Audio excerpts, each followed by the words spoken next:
साथियों नमस्कार। मैं पद्मेश तेलंग एक बार पुनः आपसे संबोधित हूँ। आज के व्याख्यान में हम विश्व के भूगोल पे कुछ बात कर रहे हैं। विश्व के भूगोल में आज का मुद्दा है पर्यावरणीय मुद्दा। पर्यावरणीय मुद्दा में सबसे पहले हम जलवायु की बात करें। देखिए, जलवायु और मौसम में जो परिवर्तन है, फर्क है, अंतर है, वो है कि मौसम लघुकालीन अवधि में तापमान, दाब, वर्षा, आर्द्रता, इन पर स्टडी करके किसी क्षेत्र के लिए शॉर्ट टाइम के पीरियड में जो आकलन किया जाता है उस क्षेत्र में, उसको तो कहते हैं मौसम। और थोड़ा सा लंबे टाइम के लिए जब ये जो वायुमंडलीय स्थिति है, तापमान है, वर्षा है ना, इन सब के लिए इसमें जो बदलाव होता है, मोर और लेस औसतन जो बदलाव होता है, उसके आधार पर लंबे समय की स्टडी करने के बाद जो अनुमान लगाया जाता है उस क्षेत्र के बारे में, उसको जलवायु कहते हैं। तब हम कहते हैं कि साहब भारत की जलवायु ऐसी है या अमेरिका की जलवायु ऐसी है। तो जलवायु में परिवर्तन भी होता रहता है। मौसम तो बहुत जल्दी बदलता है, जलवायु में भी परिवर्तन होता है, मौसम की तुलना में धीमे होता है। तो जलवायु में जो परिवर्तन होता है उसके कई कारण हैं। मानव जनित कारण है, प्राकृतिक कारण है। मानव जनित जलवायु कारण तो क्या है, हम रासायनिक उर्वरक का बहुत इस्तेमाल करते हैं, खेती का पैटर्न बदल जाता है, जमीन का पैटर्न बदल जाता है, जमीन कहीं बंजर हो जाती है, कहीं उपजाऊ हो जाती है। तो मानव जनित कारणों में रासायनिक उर्वरक हैं, वनों की कटाई है, वाहनों की संख्या में वृद्धि है, उद्योग है, कार्बन डाइऑक्साइड का उत्सर्जन है। ये सब मानव जनित कारण है जिससे जलवायु क्षेत्र की बदल जाती है, अच्छी या बुरी हो जाती है। एक जलवायु परिवर्तन के कारण होते प्राकृतिक। प्रकृति ही जलवायु को बदलती रहती है। उसमें जैसे सन स्पॉट है, सूरज में जो कुछ भी विस्फोट हो रहे हैं, सौर चक्र है, महासागरीय धाराएं हैं, जंगल की आग लग जाती है, ज्वालामुखी का विस्फोट हो जाता है, उल्कापिंड गिर जाते हैं और जानवरों से मीथेन उत्सर्जन होता है। ये बहुत सारे कारण हो जाते हैं। तो जलवायु को जो प्रभावित करने वाले कारक हैं, उसमें कुछ कारक की हम चर्चा करें। सबसे पहले प्राकृतिक कारक ले गए। प्रकृति के कारण क्या होते हैं, महाद्वीपीय विस्थापन। महाद्वीप की प्लेटें एक दूसरे से दूर जा रही हैं, तो महाद्वीपों की प्लेटें जब खिसकती है तो महाद्वीप का भी विस्थापन हो रहा है और विस्थापन से जलवायु में परिवर्तन होता है। पृथ्वी की कक्षा में परिवर्तन, जो पृथ्वी घूम रही है सूरज के चारों, वो जो ऑर्बिट है, कक्षा में परिवर्तन हो, उससे भी पृथ्वी का जलवायु बदलता है। Plate tectonics. प्लेट टेक्टोनिक्स में क्या होता है कि जो पृथ्वी के अंदर की प्लेटें हैं उनमें भी अंदर की हलचल से, भूगर्भ की हलचल से उनका पैटर्न बदलता है, प्लेटों की गति ऊंची नीची होती है, उसके कारण जलवायु बदल जाता है। ज्वालामुखी के कारण बदल जाता है, महासागर की धाराओं के कारण बदल जाता है, जंगल में आग लग जाती है उसके कारण बदल जाता है, उल्का पिंड के कारण बदल जाता है, सूर्य धब्बे चक्र जो है, सन स्पॉट चक्र के लिए, उसमें सूर्य में कुछ ना कुछ चलता रहता है और जानवर भी जो मीथेन उत्सर्जन करते हैं। ये सब हमने भी आपको प्राकृतिक कारण बताए। ऐसे मानव जनित कारक बताए हमने। मानव जनित कारक में जलवायु कैसे बदलती है, greenhouse gases. Greenhouse gases पृथ्वी की सतह से जो इंफ्रारेड रेडिएशन निकलता है, अवरक्त विकिरण निकलता है, उसको अवशोषित करके ऊष्मा को वायुमंडल में फंसा देती है, उससे ग्रीन प्रभाव पड़ता है। ग्रीन हाउस गैसें जो होती है ना, ग्रीन हाउस की गैसें, वो पृथ्वी की सतह से उत्सर्जित होकर अवशोषित होकर वायुमंडल को प्रभावित कर देती है, उसको ग्रीन हाउस प्रभाव कहते हैं। और ग्रीन हाउस प्रभाव के कारण क्या होता है, विश्व का तापमान में वृद्धि होने लगती है और जलवायु का पैटर्न जो है अलग अलग देशों का वो बदलने लगता है। तो आप देखिए, औद्योगिक क्रांति जब विश्व में हुई तो उसके कारण ग्रीन हाउस गैसों की मात्रा में वृद्धि हुई है और वृद्धि होने से वैश्विक तापमान में भी वृद्धि हुई और जलवायु बदले। भूमि के उपयोग में बदलाव। हम भूमि का अलग अलग उपयोग करते हैं, कहीं कृषि भूमि बना दी, कहीं चरागाह बना दिया, कहीं औद्योगिकरण किया, कहीं शहरीकरण किया, कहीं फ्लैट बना दिए। तो भूमि के उपयोग में बदलाव होने से भी जो वायुमंडलीय परिस्थिति है जलवायु की, वो बदल जाती है।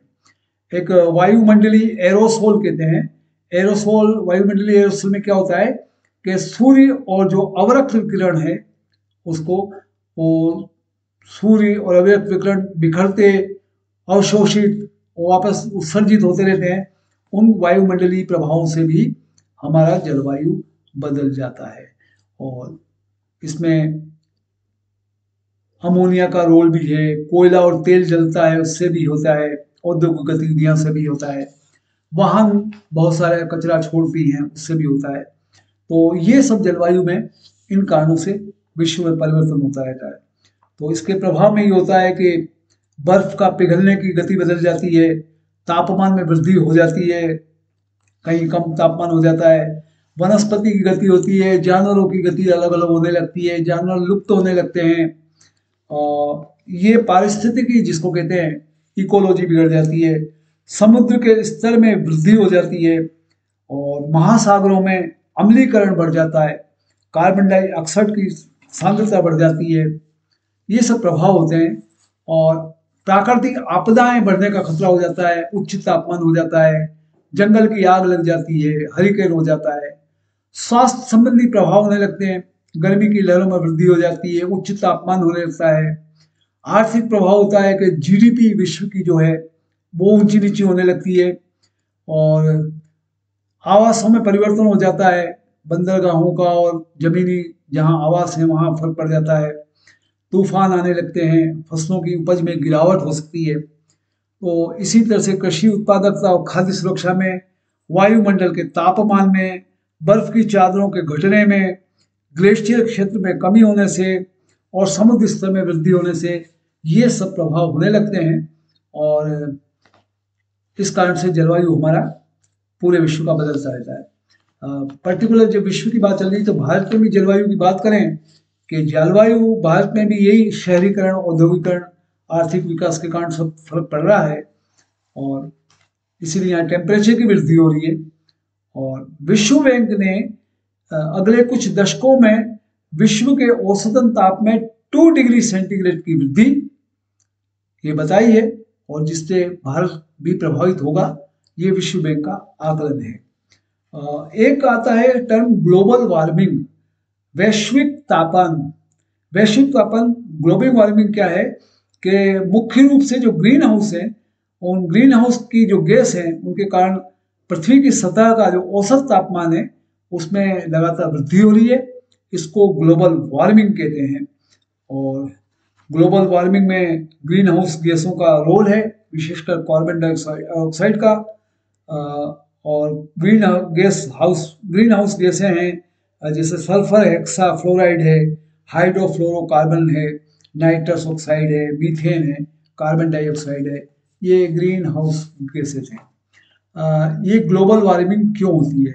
वापस हमने बताया कि मानव निर्मित कारण है, वनों की कटाई हो रही है, और जो ऑक्सीजन और कार्बन डाइऑक्साइड का एक सर्कुलर चक्र है वो डिस्टर्ब होता है वनों की कटाई से। क्लोरोफ्लोरो कार्बन जो है, और जो ओजोन परत है, वो पृथ्वी की सतह को सूर्य के से जो हानिकारक पराबैंगनी किरणें आ रही हैं वो ओजोन परत उसको रोकती है पृथ्वी में आने से। वो ओजोन परत में भी कुछ छेद हुए हैं, वो डिस्टर्ब हुई है, तो जलवायु बदल गया। हमारा औद्योगिक विकास है, हमारी कृषि है, हमारी जनसंख्या वृद्धि है। जनसंख्या वृद्धि होगी तो ऑक्सीजन लोग ज़्यादा लेंगे, कार्बन डाइऑक्साइड छोड़ेंगे। ये मानव निर्मित कारण है ग्लोबल वार्मिंग के। ग्लोबल वार्मिंग प्राकृतिक कारणों से भी होती है, ज्वालामुखी है, जल वाष्प है, जंगल की आग है। इसी क्रम में एक आता है ओजोन हास। हास का मतलब कमी होना, ओजोन हास, डिके, है ना। तो ओजोन जो परत है वो पृथ्वी का जो समताप मंडल है, वायुमंडल की कई परतें हैं, उसमें एक समताप मंडल है। वो समताप मंडल में ये ओजोन परत है। और उस क्षेत्र में क्या होता है, जो सूर्य से जो पराबैंगनी अल्ट्रावायलेट रेडिएशन आ रहे हैं उनके अधिकांश भाग को ये ओजोन परत सोख लेती है, अवशोषित कर लेती है। तो वो जो हानिकारक किरणें हैं वो पृथ्वी की सतह तक आते आते कम हो जाती हैं। तो ओजोन परत जो है, अब उस ओजोन परत जो वायुमंडल की प्राकृतिक रूप से है उसमें कुछ डिके हो रहा है, हास हो रहा है, कमी हो रही है, छेद हो रहे हैं, और ओजोन क्षरण जिसको कहते हैं, क्षरण हो रहा है। तो क्षरण, उस क्षरण होने से क्या, ओजोन परत जो थोड़ी मोटी थी वो पतली होती जा रही है, तो उसकी जो अवशोषण क्षमता है पराबैंगनी किरणों को, उसकी क्षमता में कमी आ रही है, और इसलिए ओजोन ज़्यादा अल्ट्रा वायलेट जो रेज हैं सूरज से आने वाली, वो पृथ्वी पर ज़्यादा पहुंच रही हैं। ओजोन एक तरह से गैस है और जो पृथ्वी की सतह से लगभग 15 से 30 किलोमीटर ऊपर जो समताप मंडल है पृथ्वी उसका, वायुमंडल का, समताप मंडल में ओजोन पाई जाती है। ओजोन को जो ह्रास करते हैं, उसका नुकसान करते हैं, क्षय करते हैं, डिके करते हैं, उसमें बहुत सारे पदार्थ हैं, जैसे क्लोरोफ्लोरोकार्बन है, हाइड्रोक्लोरोफ्लोरोकार्बन है, हेलेंस है, कार्बन टेट्रा क्लोराइड है, मैथिल क्लोरोफॉर्म है। इन सब से ओजोन का थोड़ा सा नुकसान होता है। और ये सब जैसे क्लोरोफ्लोरोकार्बन है, ये रेफ्रिजरेटर और एयर कंडीशन में जो उपयोग हो रहा है गैस, उससे निकलते हैं, और वो मात्रा हर दिन बढ़ रही है, क्योंकि फ्रिज और एसी का उपयोग पूरे विश्व में बढ़ता जा रहा है। ऐसे ही जो मिट्टी की संरचना है, और उसके कारण ब्रोमीन युक्त हेलेंस बनते हैं, वो मिट्टी की संरचना के कारण ये भी ओजोन परत को नुकसान पहुंचाते हैं। तो ये एक विश्व की समस्या है ओजोन डिके का होना। अब एक शब्द आता है ओजोन छिद्र, कि ओजोन परत में छेद हो रहे हैं। ये ओजोन छिद्र का कंसेप्ट जो आया, तो उसमें ये जो क्षेत्र है ना, ओजोन छिद्र ये एक क्षेत्र है, ये क्षेत्र अंटार्कटिक में समताप मंडल में ओजोन का अत्यधिक क्षरण हो रहा है। ओजोन वायुमंडल की परत है, लेकिन हमारा जो अंटार्कटिक क्षेत्र है उसके ऊपर जो समताप मंडल है उसमें ओजोन का क्षरण कुछ ज्यादा ही हो रहा है।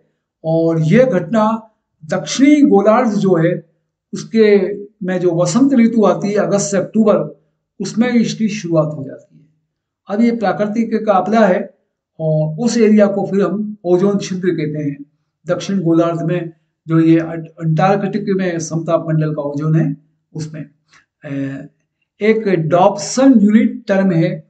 प्रश्न आ सकता है डॉप्सन यूनिट डीयू, ये ओजोन की सांद्रता कंसंट्रेशन को मापने की एक इकाई है, कि डीयू बढ़ा कि डीयू घटा, डीयू के आधार पर ओजोन की सांद्रता को नापा जाता है। ओजोन छिद्र क्यों हो जाते हैं, जो हमने बताया अंटार्कटिक क्षेत्र में हो रहा है। ओजोन क्षेत्र में होने के भी वही काम, कई सारे कारण हैं। सर्दियों में हो जाता है, तापमान ठंडा हो जाता है, और ध्रुवीय भंवर बनते हैं, और निचले जो समताप मंडल का निचला भाग है उसमें ध्रुवीय समतापी मंडल के बादल बनते हैं, उनसे बनने वाले कण हैं, उनकी रासायनिक प्रतिक्रिया हैं। इन विविध कारणों से ओजोन छिद्र बनते रहते हैं। वैश्विक प्रयास जो हुए ओजोन क्षय को कैसे कम करें, तो विश्व के स्तर पर जो इसको प्रयास हुए हैं कि कम करने के लिए, उसमें एक मॉन्ट्रियल प्रोटोकॉल हुआ था 16 सितंबर 1987। 16 सितंबर 1987 डेट याद रखिए। मॉन्ट्रियल प्रोटोकॉल हुआ, उसमें विश्व स्तर पर ओजोन क्षय को रोकने के लिए एक प्रयास शुरू किए गए, और 1 जनवरी 1989 को इस प्रोटोकॉल को लागू किया गया, प्रभावी हुआ।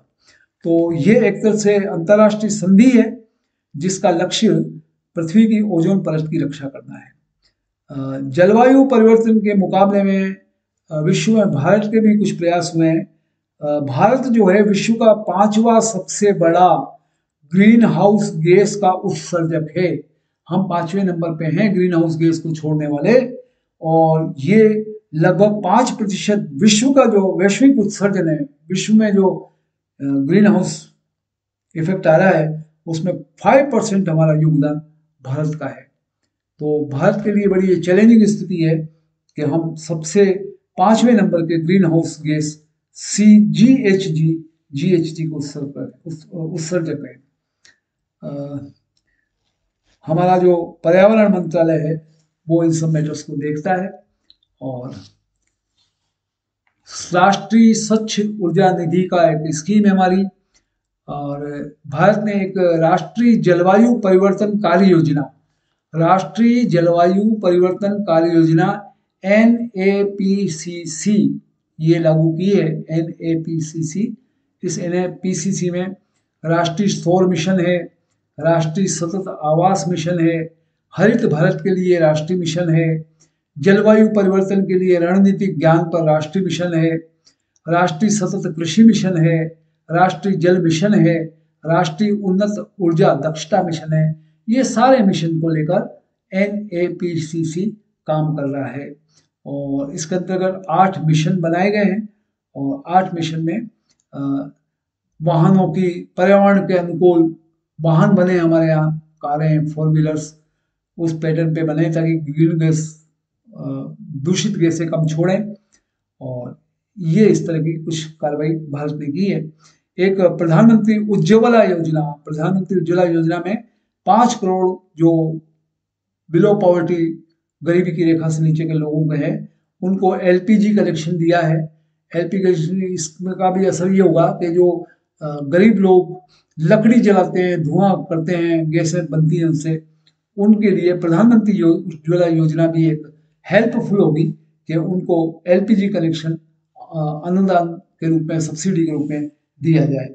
एक भारत का कूलिंग एक्शन प्लान है, Bharat cooling action plan ICAP, इसको जलवायु परिवर्तन मंत्रालय जो है हमारा, वन और जलवायु परिवर्तन मंत्रालय, उसने लागू किया है और इसका उद्देश्य भी इस तरह की प्रयास करना है कि ओजोन परत को जो नुकसान हो रहा है या वायुमंडल जो हमारा दूषित हो रहा है उसको रोका जाए। विश्व में भी प्रयास हुए हैं।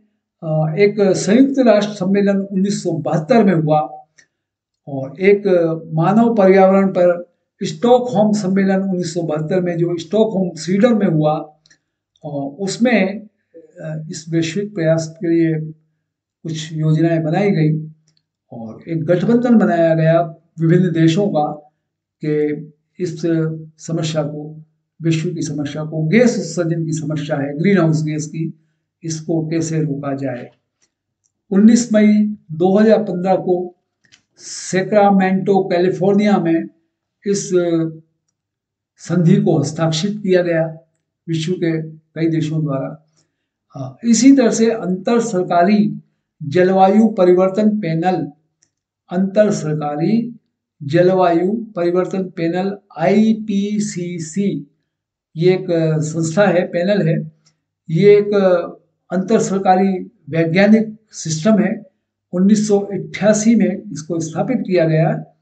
इसे विश्व मौसम संगठन जो है WMO, विश्व मौसम संगठन, और संयुक्त राष्ट्र पर्यावरण कार्यक्रम UNEP इसके द्वारा स्थापित किया गया है। इसका भी उद्देश्य यही है कि जलवायु परिवर्तन के जो दूषित कारक हैं उनको रोका जाए। कई ऐतिहासिक समझौते भी हुए हैं, जैसे जलवायु परिवर्तन सम्मेलन UNFCCC, ये पृथ्वी शिखर सम्मेलन हुआ था, एक समझौता किया गया। इसमें क्योटो प्रोटोकॉल बड़ा मशहूर है, और पेरिस समझौता, ये सब जलवायु के लिए अंतर्राष्ट्रीय स्तर के प्रयास हैं। पृथ्वी शिखर सम्मेलन हुआ और एक इस तरह से रियो घोषणा हुई, एजेंडा 21 बना। ये सारी विश्व स्तर पर कुछ प्रयास हो रहे हैं जलवायु को और वायु प्रदूषण वगैरह को रोकने के लिए। जलवायु परिवर्तन जो हो रहा है उस पर एक संयुक्त राष्ट्र रूपरेखा सम्मेलन UNFCCC 21 मार्च 1994 को लागू हुआ, संयुक्त राष्ट्र रूपरेखा सम्मेलन, और 198 देशों ने इसको अनुमोदन किया है। और इसका उद्देश्य है कि वायुमंडल में जो ग्रीन हाउस गैस है उसके स्तर को बढ़े नहीं, स्थिर कर दें और खतरनाक परिणामों से बचें। तो रियो पृथ्वी शिखर सम्मेलन 1992 हुआ है, रियो पृथ्वी शिखर सम्मेलन 1992, उसमें भी इसी तरह के प्रयास किए गए। एक विश्व स्तर पे क्योटो प्रोटोकॉल, यह 1997 में क्योटो जापान में हस्ताक्षर के लिए खोला गया और 2005 में इसको प्रभावी किया गया। क्योटो प्रोटोकॉल एक अंतर्राष्ट्रीय संधि है जिसका उद्देश्य ग्रीन हाउस गैसों के उत्सर्जन को कम करना है। इसमें विकसित देश भी आए, विकासशील देश भी आए और विश्व स्तर पर ग्रीन हाउस गैस उत्सर्जन के लिए विश्व स्तर पर प्रयास किए गए। इसी तरह से एक समान लेकिन विभेदित जिम्मेदारी, समान लेकिन विभेदित जिम्मेदारी CBDR, एक CBDR का टर्म और है। ये CBDR का सिद्धांत 1992 में जो पृथ्वी सम्मेलन आयोजित किया गया था उसमें इस UNFCCC में पारित किया गया। इसमें भी ये कहा गया कि सभी देशों को पर्यावरणीय विनाश के मुद्दों को टैकल करने के लिए एक सबकी साझा जिम्मेदारी है, सब मिलकर काम करेंगे। देखिए एक प्रयास और हुआ, पेरिस जलवायु परिवर्तन समझौता। पेरिस जलवायु परिवर्तन समझौता COP21 वर्ष 2015 में लागू हुआ और दुनिया का ये पहला जलवायु समझौता था। प्रश्न बन सकता है कि दुनिया का पहला जलवायु समझौता 2015 में पेरिस जलवायु परिवर्तन समझौता कहलाता है। इसमें भी टेम्परेचर को कम करने के लिए और ग्रीन हाउस इफेक्ट जो बढ़ रहा है उसको कंट्रोल विश्व स्तर पर करने के लिए एक बड़ा सा सम्मेलन हुआ था। इसमें भारत का भी अपना योगदान है और भारत भी अपने स्तर पर प्रयास कर रहा है देश के अंदर। एक और चीज बताएं, COP28 ये दुबई में 2023 में इसका प्रयास हुआ है और COP28 भी इसी तरह से ग्रीन हाउस इफेक्ट, जलवायु, इस सब के लिए विश्व स्तर पर परमाणु ऊर्जा से भी जो नुकसान होने की संभावना है उस पर भी विचार कर रहा है। एक इसी तरह से COP28 हुआ, ऐसे COP27 भी हुआ था एक वर्ष पहले 2022 में मिस्र में और उसमें भी यही प्रयास किए गए। 2026 का COP भी मशहूर है, COP26 ग्लासगो में हुआ था 2021 में। उसमें भी जो विश्व की मीथेन प्रतिज्ञा है, मीथेन का जो उत्सर्जन हो रहा है उसको रोकने के लिए किया गया है। उसमें 2021 के COP26 में भारत के प्रधानमंत्री नरेंद्र मोदी भी मिशन लाइफ के कंसेप्ट के संग गए थे, जिसको पर्यावरण के जीवन शैली के लिए उन्होंने मिशन लाइफ का नाम दिया था। और भारत ने इस COP26 ग्लासगो 2021 में नरेंद्र मोदी के नेतृत्व में भारत की जो एक प्रतिबद्धता एक प्रतिज्ञा जो ली, उसमें 5 सूत्री रणनीति बताई। उसको उन्होंने पंचामृत कहा। पंचामृत में उन्होंने कहा कि भारत ने 5 चीजों की हमने प्रतिबद्धता रणनीति बनाते हैं। एक तो ऊर्जा नवीनीकरण स्रोत करेंगे, एक कार्बन उत्सर्जन में कमी करेंगे, एक शून्य उत्सर्जन का लक्ष्य रखेंगे, एक नवीनीकरण की जो ऊर्जा है उसकी स्थापना करेंगे और एक उत्सर्जन तीव्रता में 45% से अधिक की कमी करेंगे। इसके साथ एक दो पॉइंट और बताएंगे आपको। रेगिस्तानीकरण जो हो रहा है और रेगिस्तान बढ़ते जा रहे हैं, वन का विनाश हो रहा है, वन खत्म होते जा रहे हैं, कंक्रीट के जंगल बनते जा रहे हैं, फ्लैट्स और बड़ी इंडस्ट्रीज का डेवलपमेंट हो रहा है, तो हमारा रेगिस्तान भी बढ़ रहा है और वन का विनाश हो रहा है। वन के विनाश में बहुत ज़्यादा चराई है, उर्वरक का बहुत उपयोग कर रहे हैं, वनों में आग लग जाती है, कम वर्षा होती है, शहरीकरण है, औद्योगिकरण है, इन सब के कारण रेगिस्तान बढ़ता जा रहा है और वन का विनाश हो रहा है। इसमें भी विश्व स्तर पर प्रयास हो रहे हैं। भारत ने भी कुछ प्रयास किया है। उसमें भारत का एक राष्ट्रीय ग्रीन इंडिया मिशन GIM है, जो रेगिस्तान को रोकने के लिए और वन विनाश को रोकने के लिए प्रयासरत है। अरण्य ग्रीन वॉल पहल, अरण्य कहते हैं जंगल को, ग्रीन वॉल पहल, ये रेगिस्तानीकरण को रोकने के लिए भारत की एक स्कीम है। और इसी तरह से विश्व के स्तर पर प्रयास हुए हैं। उसमें विश्व के स्तर प्रयास पर हम बात करें बॉन्ड चुनौती, बॉन्ड चैलेंज। बॉन्ड चैलेंज एक अंतरराष्ट्रीय पहल था जिसका उद्देश्य था कि हम 2030 तक, वर्ष 2030 तक 350 मिलियन हेक्टेयर क्षतिग्रस्त और वन विनाशित भूमि को पुनर्स्थापित करेंगे। जो क्षतिग्रस्त हो गई है 350 मिलियन हेक्टेयर, 2030 तक हम उसको वापस करेंगे। ये बॉन्ड चैलेंज कहलाता है इसको। और एक हुआ है यूएनसीसीडी, यूएनसीसीडी यानी संयुक्त राष्ट्र कन्वेंशन टू कॉम्बैट डेजर्टिफिकेशन। ये भी एक पूरे विश्व की अंतर्राष्ट्रीय संधि है जो अंतर्राष्ट्रीय स्तर पर लागू हुई और भूमि नीति को पर्यावरण और विकास के मुद्दों से इसने जोड़ा है। तो ये वैश्विक प्रयास हुए हैं। महान ग्रीन दीवार पहल, हरी दीवार पहल, एक महान ग्रेट ग्रीन वॉल, ये भी एक इनिशिएटिव अफ्रीकी संघ ने 2007 में ये योजना शुरू की। ऐसे स्थायी विकास लक्ष्य 15 भी लागू किया। ये सारा प्रयास अंतर्राष्ट्रीय स्तर पर हो रहा है। वनों का उन्मूलन, वन जो खत्म हो रहे हैं उनको भी डेवलप करने के लिए विश्व स्तर पर प्रयास हो रहे हैं ताकि हमारा जलवायु, हमारी भूगोल डिस्टर्ब नहीं हो। मैंने इन सब चीज़ों की विश्व भूगोल में इसलिए चर्चा की है। रेगिस्तान को नियंत्रित करना है, बॉन्ड चुनौती पे ध्यान देना है। इसके साथ ही हम विश्व के भूगोल पर ये मोटी मोटी चर्चा के साथ आज का लेक्चर समाप्त करते हैं। और अगला लेक्चर राजस्थान के भूगोल पर लेंगे। हमने भारत का भूगोल बताया, विश्व का भूगोल बताया, अब राजस्थान का भूगोल हम अगले लेक्चर्स में लेंगे।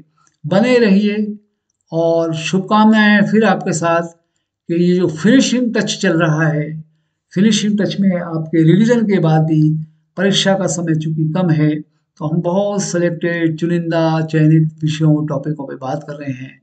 हमारी शुभकामनाएं आपके साथ हैं। मुझे सुनने के लिए बहुत बहुत धन्यवाद।